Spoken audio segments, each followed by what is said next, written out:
और मैं ये भी मालूम है कि आर्टिकल 32 हमारा एक फंडामेंटल राइट है, फंडामेंटल राइट के चैप्टर में है।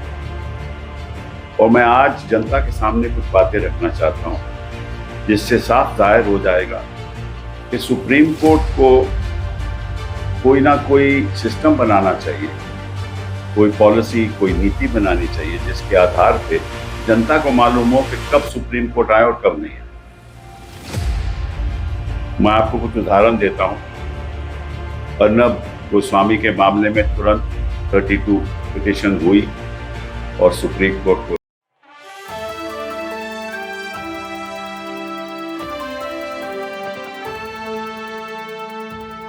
अब हमारे चीफ जस्टिस साहब ने यह भी कहा है कि जब कोर्ट का ऑर्डर पास हो जाए तो वो प्रॉपर्टी, वो जो संपत्ति है वो पब्लिक की होती है, उस पर हम टिप्पणी भी कर सकते हैं। तो इसलिए मैं आज टिप्पणी कर रहा हूं। केवल हमें ये जानकारी मिलनी चाहिए कोर्ट के द्वारा कि किस मैटर्स में हमें यहाँ आना चाहिए और किस मैटर्स में हम नहीं आ सकते, क्योंकि हम लोगों को नहीं मालूम रहता कि अगर हम ऐसी याचिका डालेंगे कि सुप्रीम कोर्ट इस पे चर्चा करेगी, एडमिट करेगी, नहीं करेगी।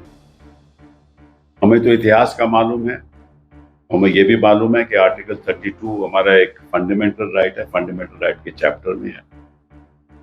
और मैं आज जनता के सामने कुछ बातें रखना चाहता हूं जिससे साफ जाहिर हो जाएगा कि सुप्रीम कोर्ट को कोई ना कोई सिस्टम बनाना चाहिए, कोई पॉलिसी, कोई नीति बनानी चाहिए जिसके आधार पे जनता को मालूम हो कि कब सुप्रीम कोर्ट आए और कब नहीं आए। मैं आपको कुछ उदाहरण देता हूं।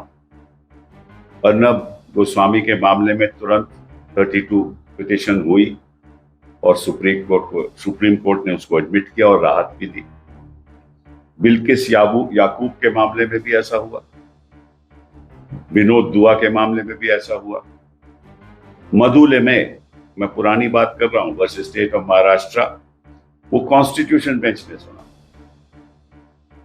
Kerala union of journalists article 32 में आए, उनकी सुनवाई हुई। अमीश देवगन की सुनवाई हुई। Meena versus state of UP, justice Kaul और जस्टिस धूलिया ने सुनवाई की। और सबसे ताज्जुब की बात यह है कि इन्फोर्समेंट डायरेक्टरेट आर्टिकल 32 में आई। अब बताइए, इन्फोर्समेंट डायरेक्टर को तो आर्टिकल 32 का राइट है नहीं, वो तो एक मानव अधिकार